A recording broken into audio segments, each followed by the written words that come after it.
So I really couldn't believe this when I heard it yesterday. Jeff Skversky, a reporter covering the Eagles, got some sound of Jordan Myada, the very, very good Eagles offensive tackle. He's going to be a load for the 49ers to try to get past this weekend. Myada, it certainly seemed to me that he was mocking his former teammate, Bryce Huff, whom the Eagles traded to the 49ers this offseason. Well, Huff gets to work against Myada and Lane Johnson on Sunday, and we know that things didn't go well for Huff in Philadelphia, but I mean, you immediately think revenge opportunity, and then you expect both teams to just kind of tiptoe around whatever they might say regarding the situation, especially the Eagles talking about Bryce Huff, but not Jordan Myada. It didn't really seem that he was tiptoeing around anything. Have a listen to this. Reporters in Philadelphia asked Jordan Myada about facing his old teammate Bryce Huff on Sunday against the 49ers. You expect Bryce Huff to be pretty juiced up for this game? 100%. Can't wait to see Super Bowl champ Bryce Huff. What are you talking about? Guys, it's a teammate. You guys are crazy, man. You guys are crazy. You guys are crazy. What's my teammate? Jordan. Ex-teammate, anyway. Super Bowl champ Bryce Huff. Now, the context there is that Huff was inactive for Philadelphia's Super Bowl win over the Kansas City Chiefs. He'd come over from the New York Jets and signed a big contract with Philadelphia. With the Jets, where Huff was productive, he got to put his hand in the dirt and he got to rush the way that he does now under Robert Saleh.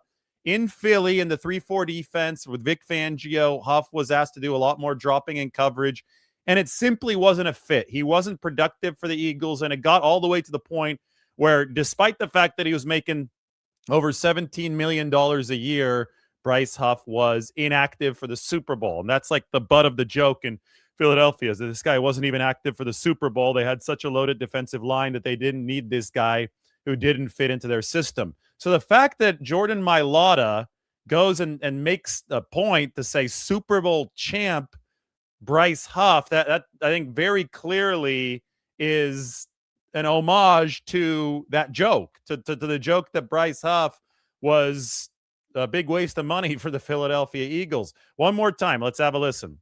You expect Bryce Huff to be pretty juiced up for this game? 100%. Can't wait to see Super Bowl champ Bryce Huff. What are you talking about? Guys, it's a teammate. You guys are crazy, man. You guys are crazy. You guys are crazy. What's my teammate? Jordan. Ex-teammate, anyway. So that little smirk and that laugh, and then the media was laughing along with it. I mean, at the very least, it should be something that gives Bryce Huff some motivation. By the way, the final terms of that trade have been settled. The 49ers will be sending Philadelphia a 5th-round pick in the 2026 NFL Draft for Bryce Huff's services. He remains under contract through next season. If Huff had reached 8 or more sacks in this 2025 season, and only over the regular season, playoffs are not included, that would have turned into a 4th-round pick. Bryce Huff finished with 4 sacks for the 49ers, so it's only going to be a 5 that heads the Eagles' way. Interestingly, through 7 games, Huff was on pace for the 49ers to have to send a 4. He had 4 sacks through 7 games, but he doesn't have a single sack since that week 7. Remember when he ripped around the edge against the Atlanta Falcons? That was a massive, massive play in the 49ers win on Sunday Night Football against Atlanta. But ever since then, we have not heard from Bryce Huff in the sack column. That being said, I think we have heard a little bit more from him lately in the pressure column. It should be noted that his production dropped off the moment that Mykel Williams got hurt. That happened in week 9. Huff was still semi-productive in week 8, although in week 8 it was really tough. Oh, actually, Huff didn't play in week 8. Then he came back in week 9 against the New York Giants. But it was tough for San Francisco because he suffered that hamstring injury. It was tough for the 49ers to generate any sort of pass rush in week 8 against the Houston Texans. And then when Huff returned, Mykel Williams exited with the ACL tear. The 49ers no longer had anybody pushing the pocket and setting a firm edge, but especially pushing the pocket on those pass rushing downs up the middle. And it did seem that Bryce Huff's effectiveness really dropped in coincidence with that. The 49ers obviously did not trade for Bryce Huff thinking that he would be the staple of this line. They thought that he'd be a closing complement to Nick Bosa. They thought that he would work in interplay with not only Bosa, but also with Michael Williams, with Yetur Gross-Matos along the defensive front. The injuries have thrust this into a situation where Huff has had more of a spotlight on him, and I just don't think that he's that type of three-down player. He has struggled a bit against the run, but just pass rushing wise, with his speed move, with his get off coming out of that three-point stance, you want to line him up in the wide nine, and you want to have the bookend on the other side and Nick Bosa taking the majority of the defensive attention so that Huff can use his speed to rip around the edge. The second the double teams start getting involved, the second that the line can start shading toward his move of choice is the second that he becomes less effective. So, there are a lot of fans saying, well, there's no way the 49ers keep Huff into next season. Huff was great for the 49ers when they had the structure around him that they anticipated having for this season. 4 sacks in the first 7 games. He was on pace for the 49ers to have to send a more valuable draft pick to Philadelphia. He closed out the game against the New Orleans Saints in week 2. And that was when Bosa was still around. So there might be some contractual hurdles that the 49ers have to clear to keep Bryce Huff around at a price that they like next year, but they do have him under contract for the 2026 season. And I don't think that they're going to be in the business of watching potentially productive edge rushers, talented edge rushers leave the building, especially since they're slated to get Bosa back. Now, the 49ers could also try to make a splash at that position. I know that everybody's going to be talking about Max Crosby this offseason. And if they do make a veteran splash at that position and they need to clear salary elsewhere, yes, Huff's contract might be where the 49ers go to make room. But all of that is still TBD. Right now, Bryce Huff has a revenge opportunity against the Philadelphia Eagles. Wouldn't it be something if he notched a couple sacks in this football game, his first sack since that week 7 game against the Atlanta Falcons when he suffered the hamstring injury? And that could be part of it as well. He got hurt in week 7 and maybe he hadn't been fully healthy since then. Those hamstrings for those bigger players can obviously be tricky. But this is one of the storylines of the game when you talk about the fact that the Eagles did trade a player at a very important position to the 49ers. I think that without Bryce Huff, the 49ers would not be sitting in this spot, by the way. His contribution was massive against Atlanta in week 7. His contribution was massive against the New Orleans Saints in week 2. Despite the fact that he hadn't been all that productive over the back half of this season, he has delivered some of the pressure and some of the sacks that propelled the 49ers to 12-5, have them sitting here in the playoffs, and now he has a shot. If you hear Jordan Myada on your Bryce Huff, I think that's got to give you a little bit of extra juice. He's got a shot now to exact some vengeance on his former team where things didn't quite work out for the 49ers. All right, everybody, welcome in on this beautiful Friday morning. I just posted something up on X before we started that might be of interest to you. When we talk about the Philadelphia Eagles defense, they're really damn good. But, I likened the challenge to facing the Seattle Seahawks defense, but I've always said it's like facing a worse version of Seattle's defense. And here's what I mean by it. You want to be further to the right and further up. This is pass and run defense, so there's no offense on this XY chart. The pass defense, the better it is, the further to the right you are. Run defense, the better it is, the further up you are. You can see that Seattle is an outlier of outliers. The Eagles are good. They're in that upper right quadrant, but they aren't the Seahawks.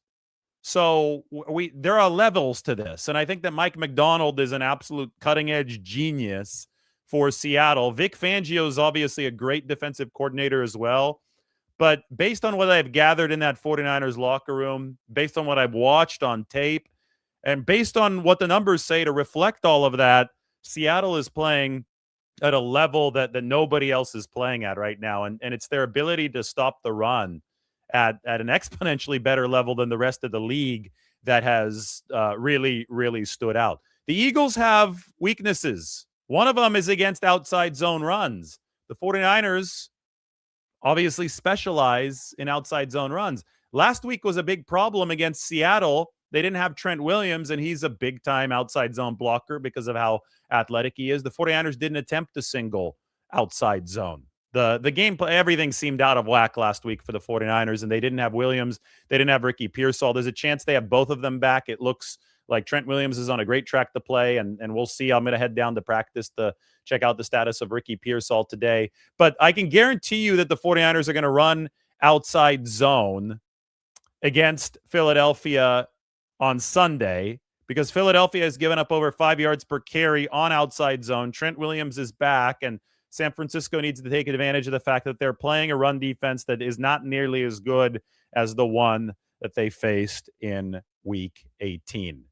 So just keep this in mind. The Eagles have a couple monsters up front at the defensive tackle spot between, Jalen Carter and Jordan Davis are problems. And the 49ers are going to have to be on top of their game along the interior line. Now, Jalen Carter will line up everywhere. Jalen Carter will line up against tackle too, but we know that he could have been the number 1 overall pick had it not been for the off-field issues while he was still at the University of Georgia. And he has managed to change games for the Eagles. And it was a rich got richer kind of thing when they were able to draft him a couple of years back. And now Jalen Carter is going to be creating issues for the 49ers on the inside. Spencer Burford wasn't good for the 49ers last week, but that was also the worst game that Spencer Burford had played this year at left guard. It just so happened that Trent Williams wasn't in there, lined up to his direct left. I think with Trent back this week, Spencer Burford's going to look better. A lot of people always forget about the downstream effects of losing an offensive lineman. It's not just that Austin Pleasance is at left tackle trying to block edge rushers and trying to block on the outside zone, even though the 49ers didn't try that last week. It's not just that Austin Pleasance is in there instead of Trent Williams, which is obviously a drop-off. There's also the case of the left tackle helping mask some of the left guard's deficiencies. The offensive line is tied together. So back when Connor Colby was the 49ers starting left guard, the rookie out of Iowa, Trent Williams didn't grade out as well because he was spending a lot of time making up for the rookie's mistakes, Connor Colby's mistakes at left guard. Spencer Burford is a veteran, so he's a step up from what Connor Colby was bringing the 49ers earlier this season at left guard. But Trent Williams has still been picking up some of the slack there.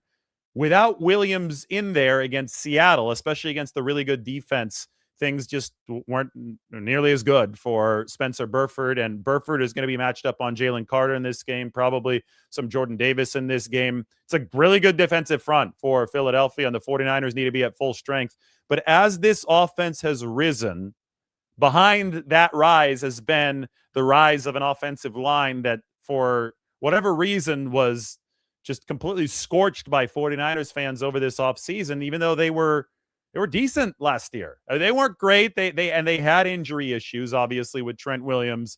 That hurt the 49ers. And they had an injury issue with Jake Brendel, the center last year, who was dealing with knee tendonitis. But they've gotten healthy here in 2025, now into 2026. And they have played objectively good football. This has been an above-average offensive line for the 49ers. I know that they ran into trouble against this defense, the Seattle defense that's at the very, very top of the heap. You could see them there in the upper right. It's obvious that they struggled last week, but over the majority of this year, they've been playing very good football. The run blocking has improved. The perimeter run blocking for the 49ers, which has nothing to do with the offensive line, which comes from guys like Jawan Jennings, guys like George Kittle, has improved as well. I think that has coincided with health. Kittle was obviously out for the first month and a half, 2 months of the season with a hamstring injury, and Jawan Jennings had the 5 or 6 broken ribs. Those guys are healthy. Hell, Ricky Pearsall, when he was last in a game against the Chicago Bears, he had one of the great downfield blocks of the season on Jaquan Brisker when Jawan Jennings scored his game-winning touchdown. So the 49ers are starting to block not just with the offensive line, but with everybody. That's what helped really springboard this offense into the elite echelon in those weeks before they played the Seattle Seahawks, and now they're going to need more of the same from that stretch against an Eagles defense that is not just good up front. They've got Zach Bond at the linebacker position, Nakobe Dean at linebacker, Cooper DeJean on the back end at the cornerback position, Marcus Epps at safety, Reed Blankenship at safety. They made a change to Epps at the safety position this year. So there has been some shuffling for this defense. And then Adoree Jackson at one of the DB positions, one of the corner positions. He's a slightly smaller cornerback, but the Eagles still try to play very, very physically with their tight coverage on the outside. And I think that, and Tim Ryan was talking a lot about this yesterday on KMBR. He said it's going to be a fist fight out on the perimeter. That's what the Eagles want to bring. And that might actually play decently into the 49ers' hands, because we know that the 49ers don't have a whole heck of a lot of speed, at least speed that they're using on the outside, unless Jordan Watkins all of a sudden becomes a bigger part of this game plan. We don't expect Jacob Cowing to be activated for this game, but the 49ers don't have a whole heck of a lot of speed on the outside, and they do have some physicality there, though. I mean, Jawan Jennings is one of the most physical wide receivers in the league. And if they could get Jennings against Adoree Jackson, that's a size advantage for the 49ers.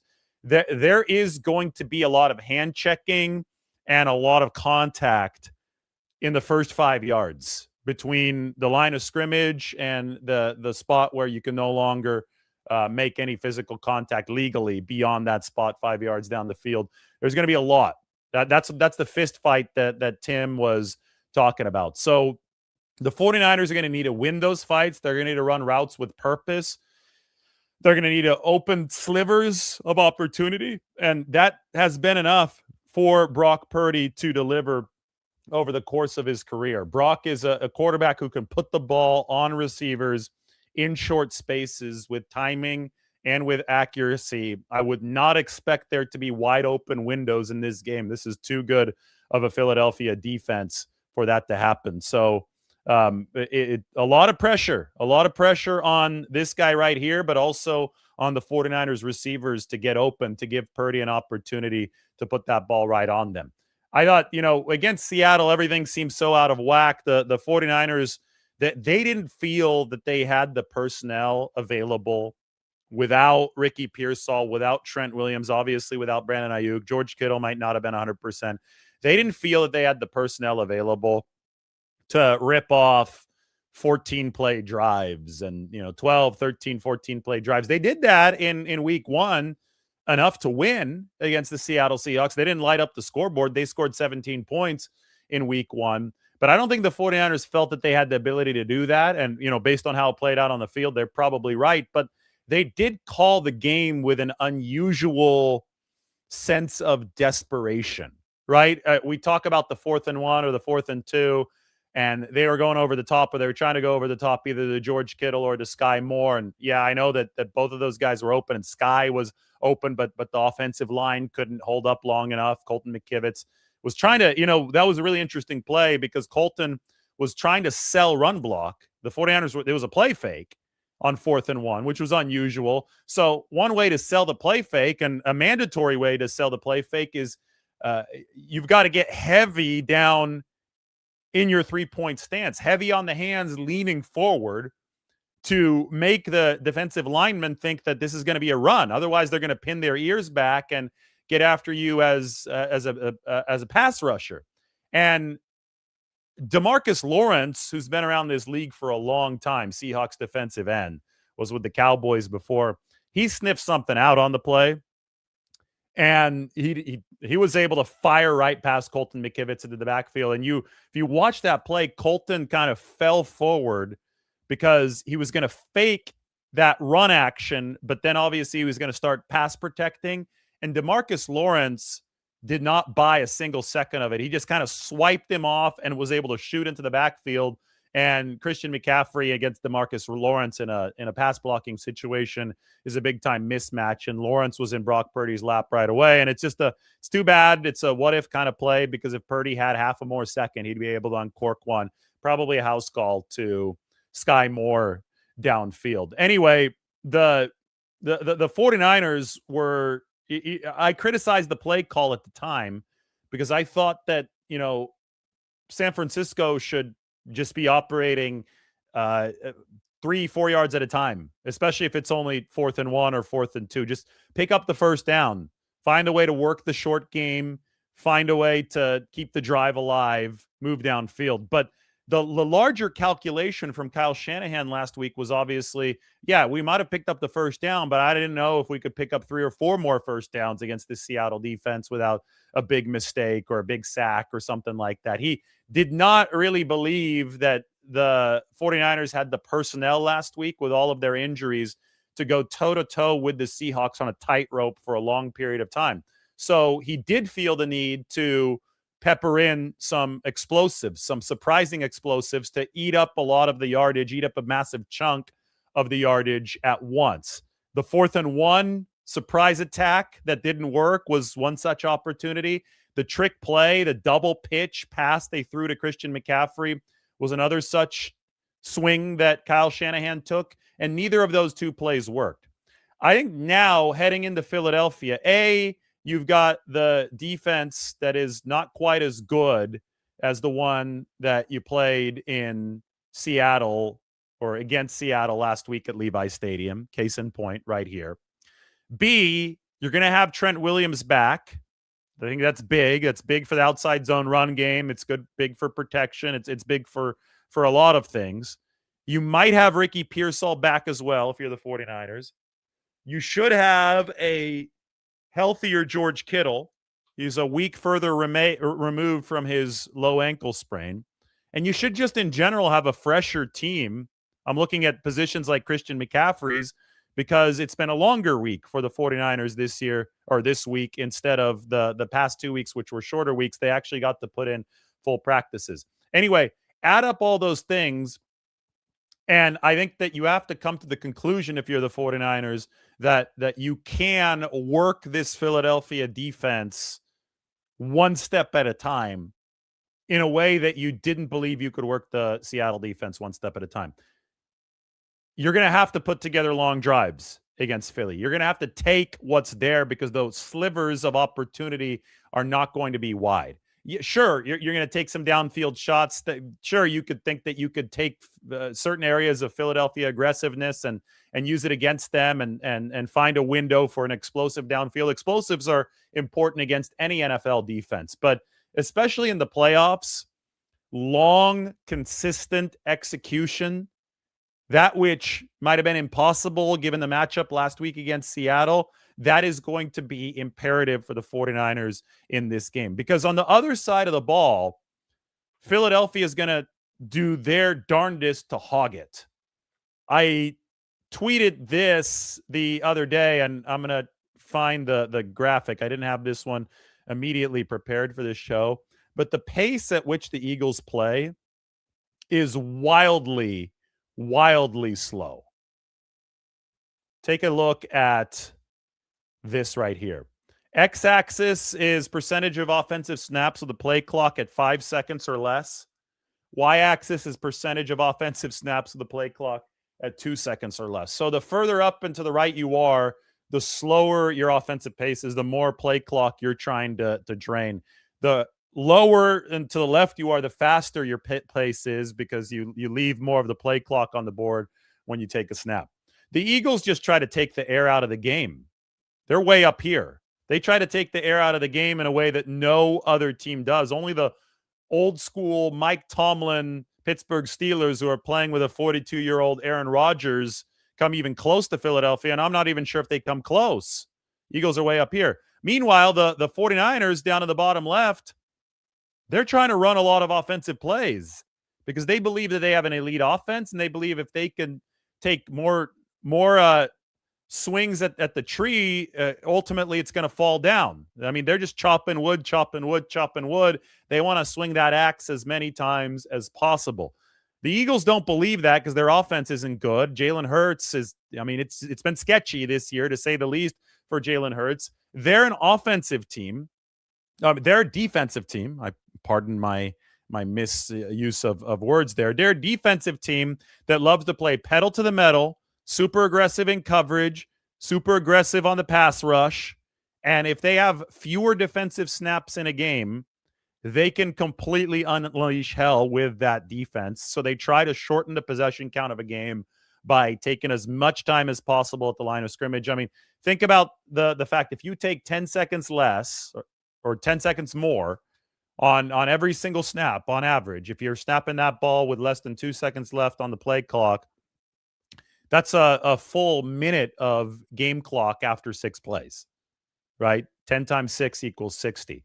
There are a lot of plays in a game. You could shorten the game considerably. You can shorten the game by several minutes just by adhering to what the Philadelphia Eagles have adhered to this year. So as they try to make this game a tractor pull, as they try to make this game as quick as possible by shortening the play clock, the 49ers are going to want to try to get in as many plays as they possibly can, as many reps as they can to tire out that Philadelphia Eagles defense. And to me, I circle back to converting on third down. And that's one area where Philadelphia has not been great defensively this year. They have given up third down conversions. They're like number 16 or number 17 in the league. They're definitely better than this, definitely worse in that regard than the Seattle Seahawks defense. So I wrote a lot about that key up on the San Francisco Standard. Tim and I made our predictions today. Last week, the 49ers were 2 of 9 on third down. That was really bad, but it was also uncharacteristic. Take a look at this. This comes from NFL researcher who has some amazing data. I mean, always pulling up some of the good stats. I mean, this is one that really, really stood out to me for this game. These are the third down conversion rates of teams in the 2025 playoffs. The 49ers lead the league in third down conversion rate. Oops. Sorry, my voice is playing on my phone because for whatever reason my video is playing on my phone. Got it stopped. Here are the third down conversion rates. 49ers, number 1 in the league. They have converted 49.8% of their third downs. They were over 50% entering the final game of the regular season when they went only 2 of 9. The Eagles, meanwhile, if you look at their offense, they're all the way down. You can't even see them. They're all the way down here. Number 13, 37%. Philadelphia's defense has been middle of the pack when it comes to third down defense. 49ers offense has been elite when it comes to third down conversions. Yes, if San Francisco loses the third down battle with its offense and goes 2 of 9 again, it's going to be really, really hard to win this game. They ended up having only 42 offensive plays, the 49ers did in the game against Seattle last week, which is very little. You would like to have at least 60 in a game, at least.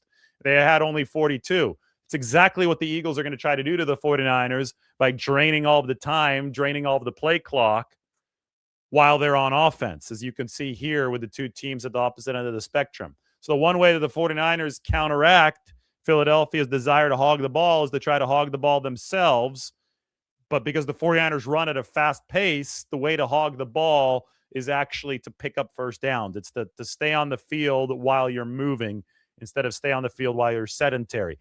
A lot of people will say, well, why don't the 49ers try to shorten the game themselves? Why don't they sit on the play clock the way that the Eagles do? I think that would play into Philadelphia's hands. I think that Philadelphia wants to sit back, wants to be as rested as possible with its pass rush, wants to rip around the edge. They want to put their hands in the dirt and get after Brock Purdy. The way to destabilize a pass rush and destabilize a defense is to find a rhythm. And if you have the quarterback and if you have some of the weapons downfield to execute that rhythm quickly, then I think that's preferred against a team like the Eagles. So both of these outfits are going to be trying to imprint their own style of play on the football game, and I cannot wait to see who ends up having the upper hand. Offensively, the Eagles bring the most expensive offense in NFL history to the table. They have paid their quarterback Jalen Hurts over $50 million a year. They've paid 2 wide receivers, A.J. Brown and Devontae Smith, big contracts. They've paid their running back, Saquon Barkley, a massive deal. They've paid their tight end, Dallas Goedert, They've played multiple offensive linemen. They've got Jordan Myada and Lane Johnson at the tackle positions. They're good across all 5 offensive line positions. And now Lane Johnson looks like he's going to make his return for Philadelphia. No team has ever invested more in its offense than the Philadelphia Eagles.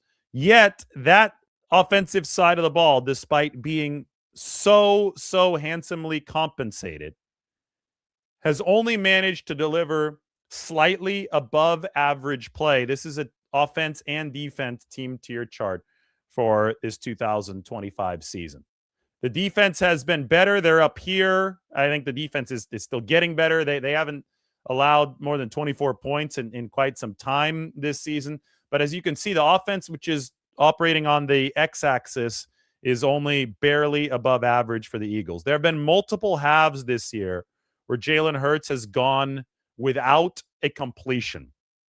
Saquon Barkley, who averaged 5.8 yards per carry last season, is averaging only 4.1 yards per carry this year. A.J. Brown seems perpetually upset that he's not getting the ball enough from Jalen Hurts. The Eagles are not good on third down. That's been middle of the pack this season. Jalen Hurts is not running nearly as much. The offensive coordinator, Kevin Patullo, who took over for Kellen Moore, who left to be the head coach of the New Orleans Saints, seems to be a persona non grata in the city of Philadelphia. They are not happy with Patullo there. And one could argue that Jalen Hurts, I mean, it was a subtle comment the other day, might have been throwing some shade at his offensive coordinator. Long story short, the Eagles are underperforming on offense. And the thought right now in Philadelphia, if you read everything coming out of their media, if you talk to like reporters there are talking to their players, I know that they're throwing shade at Bryce Huff, but on a larger level, the thought in Philadelphia is if the Eagles don't turn it around offensively now, if they don't morph into a top 10 unit now against the 49ers defense that is absolutely depleted. I mean, we're talking about new linebackers for the 49ers. We're talking about the loss of so many defensive linemen this year. It's been a mess, right, for the 49ers. The Eagles feel that if they don't turn it around now, and they should feel this way, they're probably not going to turn it around offensively this season. This is the opportunity for the Eagles to look better. Now, conversely, it's an opportunity because the Eagles have struggled for the 49ers defense to get enough stops to set their team up to win this game. So which is going to win out? Back in 2022 for the NFC Championship game, the 49ers really had a good game plan as far as constricting Jalen Hurts to the pocket that I think we saw it in action for a half of that game, but because Brock Purdy got hurt and the 49ers didn't have any answers offensively, then they lost everybody at the quarterback position when Josh Johnson suffered his concussion. So it was just a game that you couldn't really use to gauge what was happening on the football field because the 49ers were at such a disadvantage at the most important position. But I thought that DeMeco Ryans had a really good game plan to keep Hurts contained in the pocket, force him to actually play quarterback so he couldn't really run around. And we did see some of the positive results of that strategy for the 49ers. Obviously, a much more talented defense for San Francisco in 2022 than it is right now. The next year when Steve Wilks was the defensive coordinator, the 49ers put some of that pocket constriction, some of that cage rush to use again against Jalen Hurts, and they ran away with the game. They, it wasn't, I don't think it was a great defensive performance for the 49ers in 2023 against the Philadelphia Eagles. I mean, the Eagles still got their yards and they still scored some points, but the 49ers offense was just so good that game. They scored touchdowns on 6 straight possessions that Philadelphia had no chance. That was the number 10 49ers defense in football. Now we enter this season, 2025, and now the 2026 calendar year with the 49ers playing bottom 5 football. Here you could see their final rank in EPA was about, I think, number 20. I want to say number 25, but you could see they're below average defensively, above average offensively. How is that going to play against what has been a disappointing Eagles offense? I think that the fact that the 49ers are unable to execute consistently successful jailbreak pass rushes could be something that they actually leverage into a positive in this game if they stay disciplined with their cage rush. If you just say, okay, we're not going to win enough one-on-ones to consistently harass Jalen Hurts in an effective manner, especially since he can run away from a one-on-one jailbreak win. Why don't we just try to ham him into the pocket? Why don't we, it could be a loss on the pass rushing win-loss sheet, the way that PFF grades it. But if it's an effective rush, Jalen Hurts has to stay within the pocket, and then you let your guys cover downfield. The 49ers have actually gotten good cornerback play this year. Really good from Deommodore Lenoir. Upton Stout's playing his best football. The safety coverage against the Seahawks actually wasn't bad. It was the run defense that was the big problem. The tackling, the block shedding coming from that, and the angles coming from the safety position weren't good. They weren't good from the linebacker position either. I think that the 49ers actually have what it takes to deliver at high leverage opportunities in coverage on their back end if they effectively cage rush Jalen Hurts. What I'm not sure about is the 49ers' ability to stop the run, because it's been bad ever since Mykel Williams got hurt in week 9. They've been the number 26 run defense in all football since week 9. I watched so many missed gaps, poor gap assignments for the 49ers from the linebacker position against Seattle. We saw a lot of that against the Chicago Bears too. I saw obviously a lot of missed tackles in each of the past 2 games, way too many for San Francisco. I am seeing a softness at the defensive tackle position against some of the inside zone runs, some of the interior runs. That's particularly alarming against a team that prouds itself to be as physical as the Eagles are.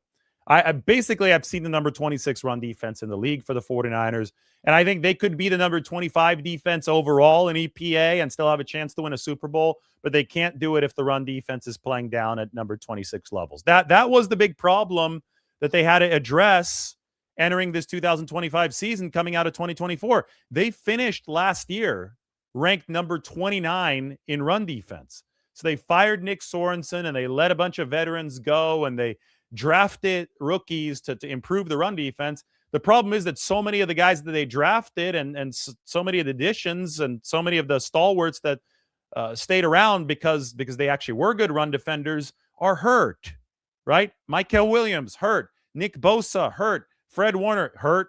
Coming back, though, if they're just trying to build a bridge to Fred Warner. He was working off on the side at practice yesterday. So with all these guys hurt, the 40, especially with Mykel, who was so important in commanding double teams, pushing the pocket, setting the edge, they're playing number 26 run defense. And even if Saquon has tumbled from 5.8 per carry to 4.1 per carry, even if the Eagles have struggled in so many different ways, they didn't struggle last year when they were the number 1 run offense in all of football. Logic says that the 49ers might still give up too much on the ground in this game. They made the move to Eric Kendricks, their 4th starting Mike linebacker. That's this week. He's going to be in that position with a radio on his helmet. They've made the move to another starting weak side linebacker if D. Winters can't miraculously turn this around and be ready to play on Sunday. We don't know who that's going to be. It could be Garrett Wallow. It could be Curtis Robinson. Hell, Kaiser White, even though he just showed up into the building the other day, maybe he's able to rally, learn the playbook enough and step in there for the 49ers. Maybe he's integrated piecemeal over the course of the game, but they're going to be looking different at the linebacker position.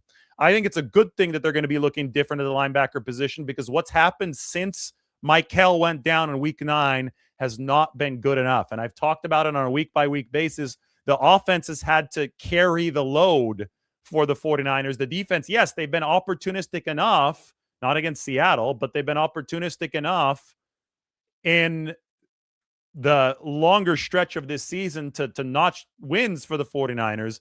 But in games like this, the degree of difficulty steps up, and the 49ers are going to need more from their defense, and they're going to hope they can get it from Kendricks and company at that linebacker position. There was, the Zach Charbonnet touchdown run against the Seattle Seahawks. Bethune went wrong way. The D gap was the gap he was supposed to get. Charbonnet was able to cut back. The D gap was wide open. Jair Brown tried to peek inside around Kenyon Barner, the tight end. because he was trying to make up for the fact that Tatum Bethune wasn't in his gap, and because of that, he just got completely sealed. And Charbonnet was able to run around Jair Brown, and then Malik Mustafa took a really bad tackle. That was the last gasp effort to try to keep the Seahawks out of the end zone. But the 49ers just didn't play team defense. Every single defender is assigned a gap in the run game. And if you start to worry about a teammate's gap, you're way more susceptible to get burned yourself. You're way more susceptible to just get eliminated from a play by a block if you're not focused on your own house. You got to clean up your yard and not worry about cleaning up your neighbor's yard. The defense has to trust the guy next to it. Like, every defender has to have that level of belief in his teammate. Otherwise, run defense doesn't work. And with all the injuries this year, with all the inexperience that has had to take the field as a result for the 49ers this year, there's been a breakdown in trust in run defense, and it's happened at some level consistently ever since Mykel Williams went down. Because what happens when the defensive line is weakened, they're no longer setting the edge to make it obvious for the linebackers. Like, Mykel Williams would occupy a double team, would stymie offensive linemen to the point where, okay, the linebackers, it's all clear for the second level behind them. Tatum Bethune knows he needs the fire there. D. Winters knows he needs the fire there. The safeties know where their responsibilities are. Once you lose that juice up front, and the 49ers have lost a lot of it this year, it becomes a whole lot trickier for that second level to deliver. It's not a clear picture for that second level. That's why you need linebackers with experience, and that's why the Fred Warner loss was so bad for the 49ers. And that's why I think Eric Kendricks, who's seen so much football over the course of a decade in the league, I think that's why Eric Kendricks can really, really give the 49ers some addition by subtraction this week. Now, you're playing Saquon Barkley, you're playing the Philadelphia Eagles, you're playing Lane Johnson, who's coming back from the Liz Frank injury. We'll see just how healthy he is, but he did look good at practice. It's going to be a bear of a test for the 49ers. They're still going to give up yards, that's for sure. But the question is, can they reach a level of opportunism in this game that will be enough to win it? And a lot of that's going to depend on how strong they could be on the offensive side of the football against the very, very good Philadelphia Eagles defense. All in all, it's a winnable game for the 49ers. It absolutely is. Are they underdogs? Of course they are. Is Philadelphia likely to win this game? I would say yes. But the Eagles are not the world championship caliber team they were last year. They will have a chance to morph into that mode, but if they haven't shown it over the course of 17 games, it's hard to believe that they're magically going to start showing it now. Maybe Lane Johnson is going to be that big of a boost to the Philadelphia Eagles, but I think that we're dealing with what we've seen so far from Philly, and that is a team with a mediocre offense and a really good defense. And the 49ers are who we think they are too. They're a team with an extremely beaten up defense and a really good offense. So, I mean, both of these teams are flawed. The Eagles are probably slightly less flawed because they're healthier. They're going to be starting 21 out of 22 starters in this game. The Eagles are also at home, where they've been really good under Nick Sirianni in the playoffs, so they have an edge. But if Trent Williams and Ricky Pearsall do play, the 49ers have a path to victory. And it's not a greasy path. There's an actual legitimate path to victory for the 49ers. It involves controlling the ball on third down, obviously avoiding the giveaways, but fitting the ball into those small windows, establishing outside zone to build Brock Purdy a platform. The Eagles are giving up over 5 yards a carry on outside zone. It's about scoring in the mid-20s at least, and then it's about turning around defensively, firing the gaps much better with Eric Kendricks and company in the run game, hemming Jalen Hurts into the pocket, giving up some yards, but ultimately finding a way to be opportunistic enough on defense to keep the Eagles in the low 20s. So it's like last week, except you actually have to have the firepower to execute the plan last week. I said if the 49ers were going to beat the Seahawks, maybe they could do it 27-24. I made that prediction when Ricky Pearsall hadn't been ruled out when it looked like Ricky was going to play in that game. Since Ricky didn't play, the 49ers had to play the game in a box. They had to play a game in a box that basically had a back border 20 yards past the line of scrimmage. I think they could really use Ricky this week. I think that the Eagles are worse defensively, but boy, you need that space-making presence downfield. And I think if you have what you think you can have offensively, then yes, the 49ers can climb up into the 20s, and then they're going to have to ask their defense to find a way to keep this in the lower 20s. With special teams being the potential ace in the hole for the 49ers, they've been the best unit in football this year, and the Eagles have actually not been as good on special teams as they have been in the past.